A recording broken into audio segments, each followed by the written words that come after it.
जंगल की खामोश पहाड़ी पर आज कुछ अजीब होने वाला था और अचानक एक चमकता हुआ नक्शा हवा में उड़ता हुआ मैनू के पास आ गिरा। मैनू की आंखों में खुशी आ गई। शायद ये किसी खुफिया खजाने का रास्ता था। मैनू ने हिम्मत की और खजाने की तलाश में निकल पड़ा। रास्ते में एक पुराना लकड़ी का पुल आया। आगे एक अंधेरी गार नजर आई। दीवारों पर चमकते हुए क्रिस्टल जगमगा रहे थे। अचानक ऊपर से पत्थर गिरने लगे।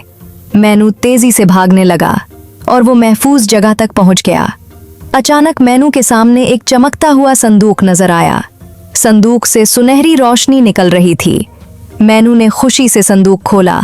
अंदर कीमती खजाना चमक रहा था। मैनू फख्र से बैठकर खजाने को देखने लगा।